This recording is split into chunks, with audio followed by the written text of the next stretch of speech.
Kamal Das kitchen চেনেলটিলৈ পুনৰবাৰ সকলোকে স্বাগতম জনালোঁ। আজি বনালোঁ আটা, বেচন আৰু গাখীৰৰ বৰফি। আহকচোন কেনেকুৱা হৈছে দেখাই দিওঁ এবাৰ। এই ধৰণে বনাব পাৰে, বহুত ধুনীয়া হয় বিহুৰ সময়ত। লগত ড্ৰাই ফ্ৰুট দিছোঁ, এতিয়া খাই চাওঁ।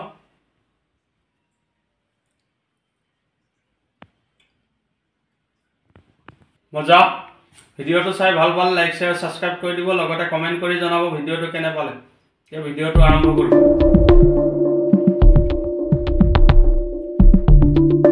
আজি বনাব লৈছোঁ আটাৰ বৰফি। আটাৰ বৰফি বনাবলৈ আশীৰ্বাদ আটা লৈছোঁ এগিলাচ, বেচন লৈছোঁ একাপ, চেনি লৈছোঁ এগিলাচ, গাখীৰ লৈছোঁ এগিলাচ। ৰিফাইন অইলত বনাম আজি, ৰিফাইন অইল লৈছোঁ অলপ, ড্ৰাই ফ্ৰুট লৈছোঁ, খিচমিচ আছে, কাজু, আলমণ্ড মিহি মিহিকৈ কাটি লৈছোঁ। এতিয়া ভিডিঅ'টো আৰম্ভ কৰোঁ। প্ৰথমে গেছটো অন কৰি আটা বেচন ভাজি লোৱা হ'ব। কেৰাহীটো গৰম হোৱাৰ পিছত ৰিফাইন অইল দি দিলোঁ 3 চামুচ, সৰু চামুচেৰে ফুলকৈ দিছোঁ। কমিলে পিছত আকৌ দিয়া হ'ব। গৰম হোৱাৰ পিছত আটাখিনি প্ৰথমে ভাজি ল'ম 3 মিনিটমান। আটা লৈছোঁ 250 গ্ৰামমান লৈছোঁ। আশীৰ্বাদ আটা হয়, পেকেটৰ আটা ল'ব লাগে, তেতিয়া ভাল হয় খাবলৈ। এই ধৰণে ধুনীয়াকৈ মিলাই 3 মিনিটমান ভাজি লোৱাৰ পিছত বেচন দি দিয়া হ'ব। এতিয়া লৈছোঁ একাপ লৈছোঁ বেচন, অলপ কম লৈছোঁ। বেচনখিনি মিক্স কৰি লৈ আকৌ ভাজি ল'ম 6-7 মিনিটমান। মিডিয়াম পাৱাৰত ভাজিব লাগে, গেছৰ পাৱাৰ, তেতিয়া জ্বলি নাযায়। এই ধৰণে ভাজি থকা হৈছে। ৰিফাইন অইল আৰু অলপ দিয়া হৈছে। ৰিফাইন অইল সলনি ঘি ল'ব পাৰে, আজি ৰিফাইন অইলত বনোৱা হৈছে।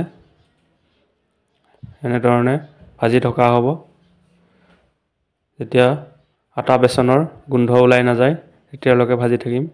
অলপ অলপ ৰঙচুৱা হ'লে তেতিয়া ৰেডি হ'ব।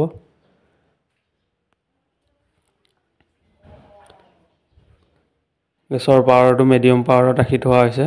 এই ধৰণে ভাজি আছোঁ। এতিয়া ৰেডি হ'বলৈ হৈছে, অলপ অলপ ৰঙচুৱা হৈছে। আটা বেচনৰ পৰা গোন্ধ ওলাই ধুনীয়া, তেতিয়া ৰেডি হ'ব। তেতিয়া ধুনীয়াকৈ ভাজা হৈ গৈছে, গোন্ধ ওলাইছে আটা বেচনৰ।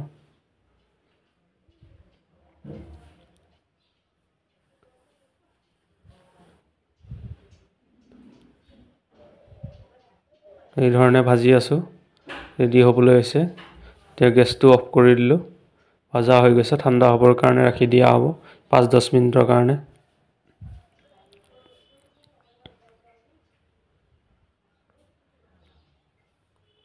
এতিয়া বাতি এটাত উলিয়াই ৰাখি দিলোঁ ঠাণ্ডা হ'বৰ কাৰণে।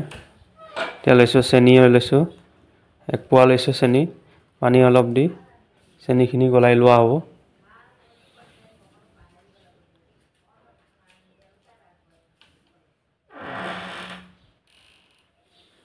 গাখীৰ অলপ দি দিছোঁ, চেনি চিৰাপ বনাই লোৱা হ'ব।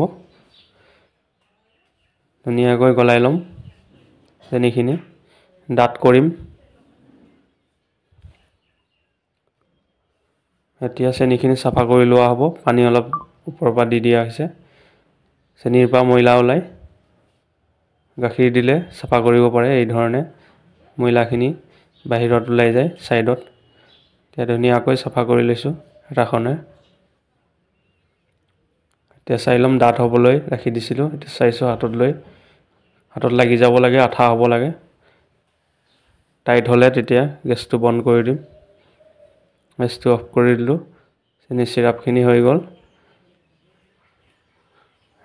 এতিয়া আটা বেচনৰ বেটাৰখিনি দি দিয়া হ'ল চুগাৰ চিৰাপত, মিক্স কৰি দিম।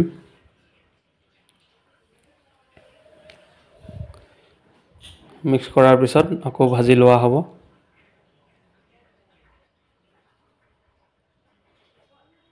এই ধৰণে ধুনীয়াকৈ মিক্স কৰি লৈছোঁ প্ৰথমে আটা বেচনৰ বেটাৰখিনি। এতিয়া দিম, গাখীৰ দিয়াৰ পিছত ভাজি লোৱা হ'ব আকৌ। গাখীৰ এগিলাচ লৈছোঁ, এগিলাচৰ অলপ কম দিছোঁ।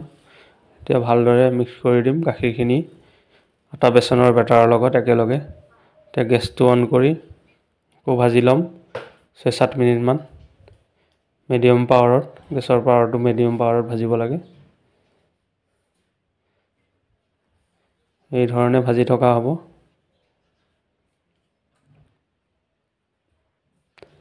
পানীৰ পৰিমাণ শুকাই যাব লাগিব, তেতিয়া ৰেডি হ'ব বেটাৰখিনি।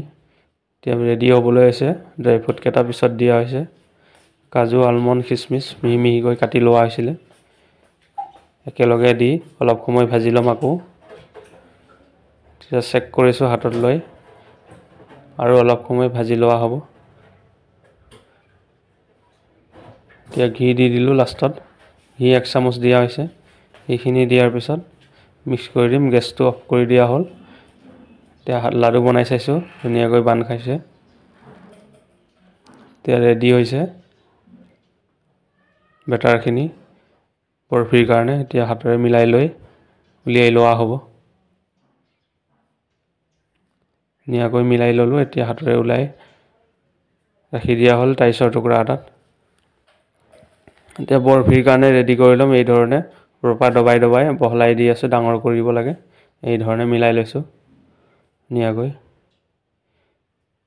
টাইলছৰ টুকুৰা নহ'লে প্লেটতো ল'ব পাৰে প্লেটত লৈ এই ধৰণে মিলাইলেই হ'ল ধুনীয়াকৈ মিলাই লোৱাৰ পিছত বেলি দিয়া হ'ব ওপৰৰ পৰা ধুনীয়াকৈ বগা তিল দিছোঁ তিলকেইটা ভাজি লোৱা আছিলে ওপৰৰ পৰা দি দিয়া হ'ল এতিয়া বেলি দিয়া হ'ব ধুনীয়াকৈ এতিয়া সমান হ'ব দেখিবলৈ ধুনীয়া হয় এই ধৰণে বেলি দিব লাগে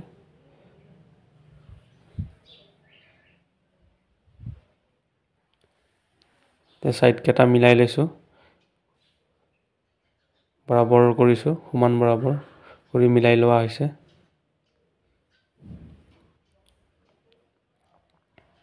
এতিয়া সমানকৈ বেলি লোৱা হৈছে এতিয়া ৰেডি হ'ল বৰফিৰ কাৰণে এতিয়া ঠাণ্ডা হ'বৰ কাৰণে ৰাখি দিছিলোঁ ঠাণ্ডা হোৱাৰ পিছত কাটি লৈছোঁ দীঘল দীঘলকৈ কাটি লোৱা হ'ব এই ধৰণে ডিজাইন দিয়া হ'ব দীঘল দীঘলকৈ কটাৰ পিছত তিনিকণীয়া ডিজাইন দিছোঁ এই ধৰণে সিধা সিধাকৈ কাটিব পাৰে ডিজাইন দিলে অলপ দেখিব ধুনীয়া হয় এই ধৰণে কাটি লোৱা হ'ল এতিয়া প্লেটত সজাই লোৱা হ'ব এটা পিচ দেখাম এই ধৰণে বনাব পাৰে বহুত ধুনীয়া হয় খাবলৈ কোমল কোমল হ'ব এতিয়া সজাই ল'ম ধুনীয়াকৈ বিহুৰ সময়ত বনাই খাব পাৰে আটা বেচনৰ বৰফি বহুত ধুনীয়া হয় খাবলৈ লগত গাখীৰ ড্ৰাই ফ্ৰুট দি বনোৱা হৈছে হোটেলৰ দৰে হয় খাবলৈ এতিয়া গোটেইখিনি উলিয়াই লৈ খাই দেখাই আছোঁ কেনেকুৱা হৈছে বন্ধুসকল আজি বনাইছিলোঁ আটা বেচনৰ বৰফি আহকচোন দেখাই দিওঁ কেনেকুৱা হৈছে বহুত ধুনীয়া হয় কোমল খাবলৈ বহুত টেষ্টি বিহুৰ সময়ত বনাই খাব পাৰে এই ধৰণে এতিয়া খাই চাওঁ মজা ভিডিঅ'টো চাই ভাল পালে লাইক শেয়াৰ সাবস্ক্ৰাইব কৰি দিব লগতে কমেন্ট কৰি জনাব ভিডিঅ'টো কেনে পালে আজিলৈ আহিছোঁ বাই বাই নেক্সট ভিডিঅ'ত লগ পাম ধন্যবাদ সকলো